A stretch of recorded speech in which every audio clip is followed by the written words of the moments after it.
Well, hello and welcome to another Daily Dominion. It's Friday, so we have, I think, 3 different expansions. Let's check that.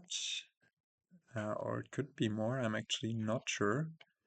There's Rising Sun, there's Base, and Nocturne. Yes, 3 expansion Friday. And yeah, as always, I'll start by explaining the cards. If you're tired of that, you can skip to the timestamp where I start analyzing the kingdom or where I start playing. So the first card we have, and let me actually um, get rid of the camera for that one, is Fool. And that one is a 3-cost card, comes with an heirloom, which is a card replacing one of our starting coppers. And Fool says if you aren't a player with Lost in the Woods, take it. Take 3 boons and receive the boons in any order. And that one means that Lost in the Woods is at the start of your turn. You may also discard a card to receive a boon. And yeah, the problem with that card is that with Fool is that once you have Lost in the Woods, you don't get these 3 boons anymore. And Fool is only going to be useful whenever your opponent also plays Fool. Otherwise, it's just a dead card in your deck. So it's usually not the most enticing, but the starting boons can be nice, especially if there's something synergizing with the discard effect. It also comes with an heirloom, and the heirloom is Lucky Coin, and this one says +1 coin and gain a silver. So whenever you play that, you gain silvers to your deck. And there's always the question of whether you actually want those silvers or not. But yeah. Next up, interacting with silvers is Merchant, which becomes a peddler, giving you a coin and a card in an action if you play a silver later that turn and haven't played one so far. Yeah, very simple card. Can be nice in a thin deck with just 1 or 2 silvers. Riverboat is a card at the start of your next turn. Play the set aside card, leaving it there. And for this kingdom, it has set aside Council Room, which gives 4 cards on the buy, and each other player draws a card. And yeah, so this basically turns the Council Room into a duration card at the start of the next turn, and it only costs 3. So sometimes nice, but also not super overwhelming. Poacher is another peddler variant, just as Merchant is from the base game, and this one is in the beginning of the game very strong, but later it will say discard a card per empty supply pile. And this means as soon as the first supply pile is empty, you need to discard 1 card, and then the more are empty. And yeah, Poacher, I don't know, isn't great usually, especially in kingdoms with cursing, where the curses are likely to pile, but an early Poacher can sometimes be nice. Remodel, on the other hand, is a strong card that allows you to trash a card from your hand and turn it into a card costing up to 2 more than it. We have Cursed Village, +2 actions, and then draw until you have 6 cards in hand. So a super strong village effect with the first one you play is basically +2 cards also. But also when you gain this, you receive a hex. So it doesn't only cost 5, but also you receive a hex, and hexes are those malices that you can receive, and then you have to, have something bad happen to you. Next, we have Kitsune, one of the strongest curses in the game, in my opinion. Well, close to Sea Witch in effect, in cursing strength, because Kitsune, well, for once gives out the sun token, sun marker, which I'll talk about in a second. But also it lets you choose 2 different options of +2 coin, +2 actions, cursing the other players, or gaining a silver. So notably, Kitsune remains relevant even after the curses have run out, as it will be 2 actions and 2 coins, for example, a village effect. But also, yeah, it usually is really worth going for, even though it might look innocent. And the Sun token means that after 5 kitsunes in this kingdom have been played, Good Harvest, this prophecy will trigger, and this will mean that at the first time you play each differently named treasure each turn, first you get +1 buy and +1 coin. So the first time you play copper, silver, gold, they are all worth 1 more and give a buy on play. And also Lucky Coin will do the same. Yeah, I don't know, will be 1 worth 2 and give a buy, but also you get the silver. So Werewolf. If it's your, no, actually I forgot the Tragic Hero, sorry. Tragic Hero. It's a smithy variant, so it gives +3 cards and a buy. And if you have 8 or more cards in hand after drawing, trash this and gain a treasure. And that means gain a treasure from the supply, so usually you will gain golds with that. And yeah, I don't know, trashing the Tragic Heroes means that they leave your deck, so it's kind of a bad effect sometimes, but that it can also lead to really, really strong late game turns where you trash a bunch of Tragic Heroes and gain those treasures and suddenly have a bunch of buys and payload. Then we have Werewolf. If it's your night phase, each other player receives the next hex. Otherwise, you draw 3 cards, and you can play this both in your action phase for just a smithy effect, or if you draw 1 dead, or you decide to not play it during your action phase, you can preserve it for your night phase, which comes after the buy phase, and then play it to hex your opponents. So the hexing itself isn't a super strong effect, but having a few more werewolves than you would need to draw can be nice to have something else to do with them. Then we have Artisan, gain a card to your hand costing up to 5 and put a card from your hand onto your deck. And that one is a strong 5 cost gainer. I think we are going to try to open with one here, but how are we going to achieve that with the 4-3 that we have? Well, there is Continue, which is an event, and that one says once per turn gain a non-attacked action card costing up to 4 coins. Return to your action phase and play it. Then you get +1 action and +1 buy. And yeah, that's super strong because it allows you to, for example, just start your turn by playing a Tragic Hero, and you don't have any actions left, but you have a bunch of treasures. You can play them. You can then, I don't know, continue with a merchant or a poacher. A merchant, if you have already played your silver, then merchants will never give you the coin afterwards. And then just continue your turn. And if you, for example, have a cursed village in hand, you get to draw up after playing your treasures, and that's a strong effect. So yeah, you shouldn't underestimate continue. It also allows for loads of weird opening shenanigans. So yeah, after 8 minutes, let's talk about the cards in this. Not what am I talking about? Let's talk about the strategy we're going to pursue here. So the trashing is weak. The only trashing is Remodel, and Remodel isn't great at trashing your coppers or curses if you receive them. So we do want to focus on getting a Kitsune into our deck and yeah, curse the heck out of our opponent. So how are we going to try to achieve this? Well, there's Artisan, which can gain us both Kitsunes and Cursed Villages, and also synergizes with Cursed Villages in some way, as you will lower your hand size, and so do Kitsunes, by the way, because if you play a Kitsune for +2 actions, you lower your hand size, and the Cursed Village will draw more cards. So we'll try to focus on getting those artisans in, kitsunes and cursed villages, and then we can think about supplementing some draw via tragic heroes and werewolves. And all the while, we're going to try to trash down to thin our estates. That's the most important thing. Into, I don't know, maybe poachers or other remodels, maybe also riverboats. And yeah, just try to get thin, try to be solid that way.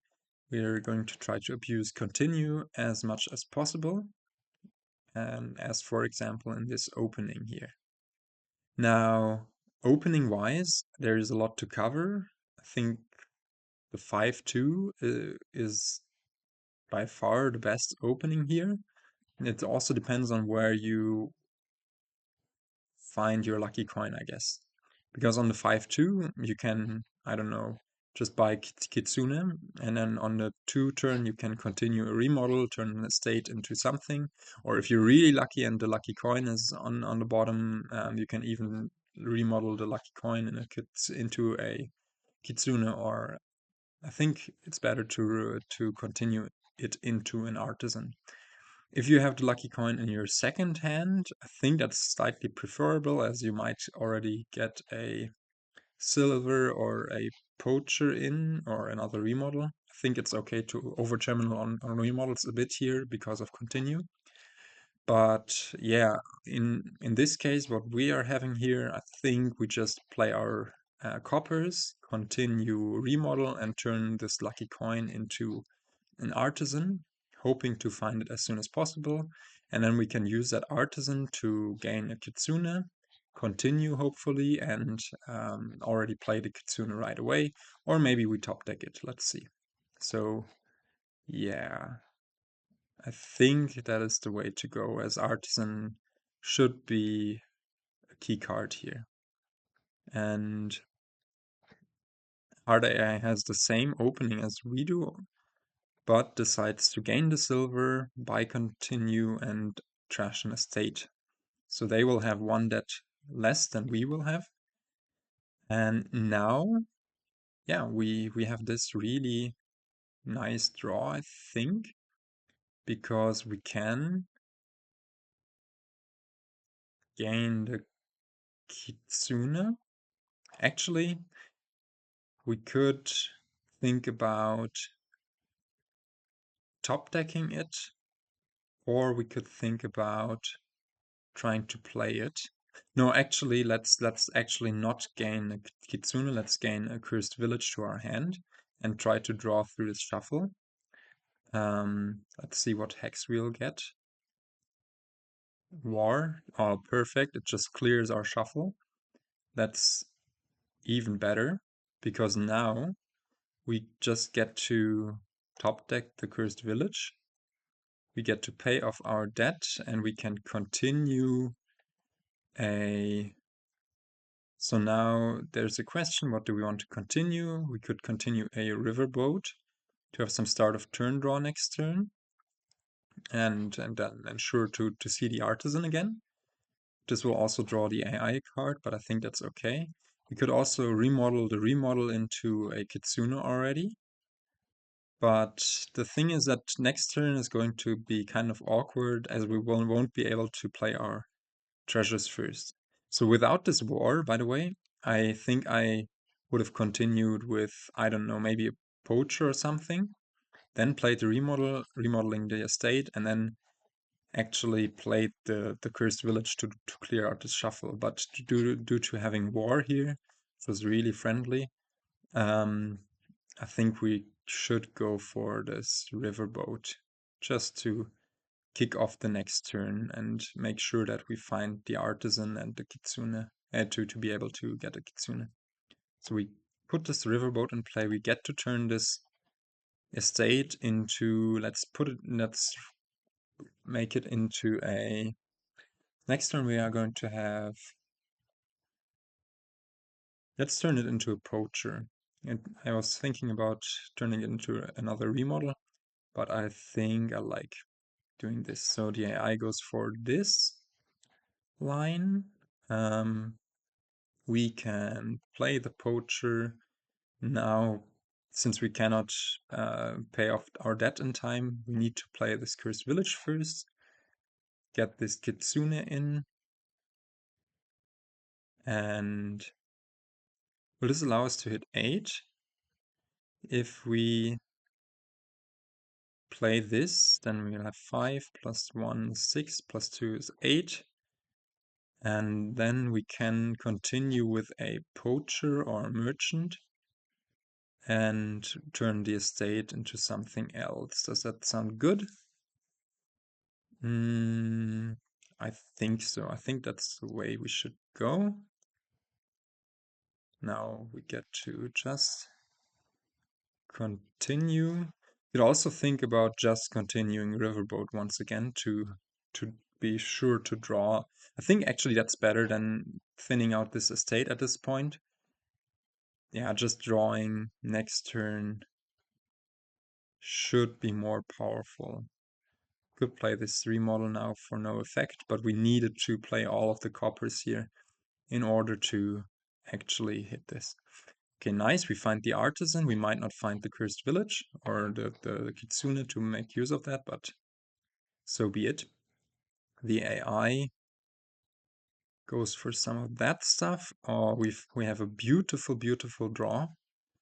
We get to curse our opponents, get another Kitsune, curse our opponents once again, even play the Riverboat before the Cursed Village to draw 2 cards here. And oh, we even find the remodel. This is now actually turning ridiculous. I'm I'm feeling a bit almost sorry for the AI because we got to do everything we'd ever wish for on that turn. That was, I mean, the only better outcome would have been to even find the poacher to pay off 1 more debt, but come on, that was insane. Yeah. Now at this point, let's gain a cursed village here. See, okay, the hex isn't great, of course, but what can you do? Now let's top deck the riverboat. Let's end our actions. We just so happen to be able to pay off the debt. Now we can continue with what do we actually want to continue with? Actually, let's just be. We just need this continue mainly for being able to play the coppers and get our hand size lower. So let's go for a fool here, maybe. And the fool can turn later into a 5-cost card. Okay, these boons suck, to be fair. This is really not what we wanted to see, but okay, let's decline this. I was hoping for better boons, but what can you do? And yeah, just go for a bit heavier remodel stuff. We get to activate Good Harvest. Now our coppers won't give us anything nice anymore because we've already played them, right? Because we've already played coppers, but at least the silver will give us something. And we get to turn a copper into an estate here. We need to thin them out somehow, and we get to draw up. Get to play the riverboat. Get to turn this estate into something better. What do we want to turn it into? Maybe just a poacher. All of those poachers can become better cards later. Now we can even pay off 5 of the 8 debt. And hopefully, yeah, we do get to continue this next turn, which means that we will get Artisan Cursed Village in. Beautiful, beautiful stuff. And I forgot about even playing the riverboat here. Let's see, let's discard a card to trash a card. I briefly actually considered just discarding a copper in order to trash the fool, but actually the Flames Gift is much, in this kingdom, discarding trashing a copper is much more valuable than trashing a fool, because the fool can become a good card, while the best card coppers can become with remodels are estates, of course. So let's play these poachers. Don't need to get rid of them just yet. We get to gain a cursed village. Maybe we'll actually be hit by this card attack. Let's see. Yeah, well, almost. But yeah, that's not the discard attack we were looking for. But I think we can play this cursed village here.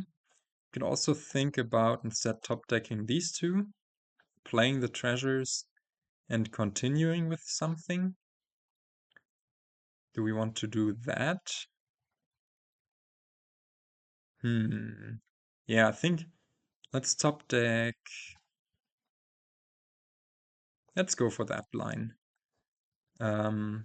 Let's skip treasures and pay the debt and continue remodel to turn this copper into an estate. Here.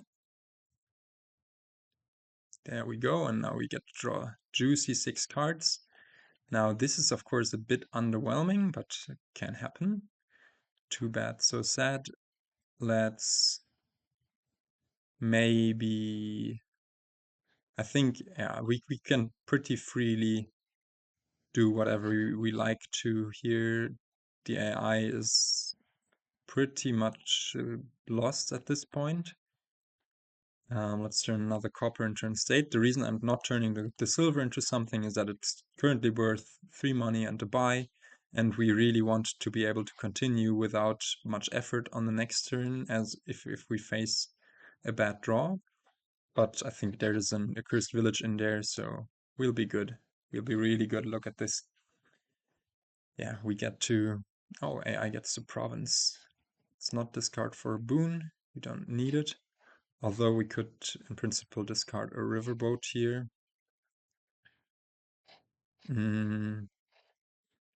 Which boons are left?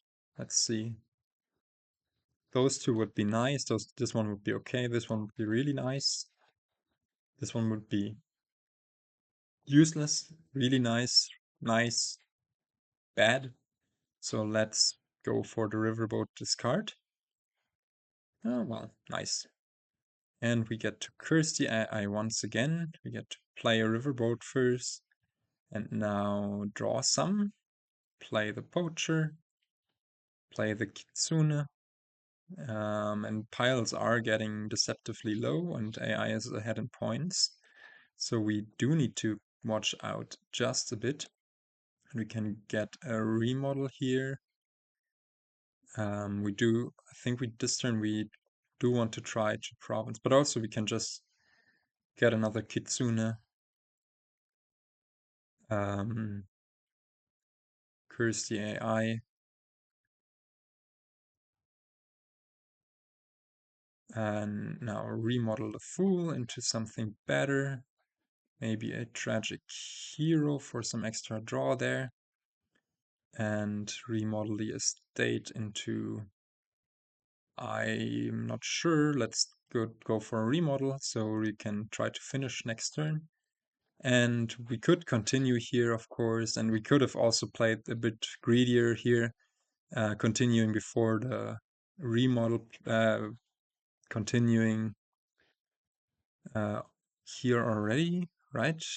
Well, playing a few coppers and drawing a bit further, but I think I'm really fine with just provincing here and saying, yeah, good luck beating that AI, and next turn we are, with the riverboat incoming especially, we are going to be able to pile out. Right? The AI just gains 3 estates. We do get to do this. And yeah, we only need to give out 1 curse, empty the remodels. So let's see, how are we going to facilitate this? Let's try for a nice boon. Discard a copper, and we can top deck it. Amazing. And yeah, go for this kitsune.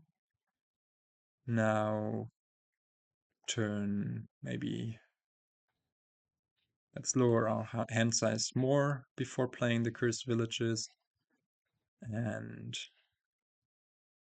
go for 2 cards and 2 actions. The poacher can become a remodel. First one. Then we could already remodel cursed village into remodel. Or we can, yeah, let's keep the cursed village for more draw. Actually, now here, what do we want to do? We could just... It really doesn't matter. I'm sorry if I'm taking a bit of time to play this out, but here can continue the remodel into a duchy, draw 6 cards, and we might even be able to turn this artisan into a province, draw once again. The tragic hero can gain us a gold, which is not going to matter. This can become a duchy, and this can also become a duchy, and I could remodel the silver, or I can pay off the debt and buy another duchy. But yeah, that was it. There's the 3 piles, and that was a furious victory in, wow, in just 9 turns. That was faster than I expected, but it went really well. We had amazing early game draws. I'm not going to, not going to say anything. No, not going to complain at all. And also, to be fair, our AI completely, for whatever reason, skipped Kitsune. So what did AI do? It did some decent stuff. Thinned an estate in the opening for a poacher, gained a silver and a remodel into its shuffle, turned to just paid off some debt, and then did the same thing. I think at this point it's questionable whether I think at this point it should just have waited a bit and not gone into debt in order to hit a Kitsune. And yeah, this continue loop continued on, and then we already got to curse it on turn 5, and from that point on it kind of spiraled downwards, I guess. So this is our final deck. Pretty nice, 2 provinces and 3 duchies. And yeah, I just got stuck with all of those curses, having an awful deck. But yeah, how many coppers did we have in the end? Only 3. Well, we actually got to thin a lot of them. But yeah, I hope you enjoyed this playthrough. And with that, I hope to catch you next time. Goodbye.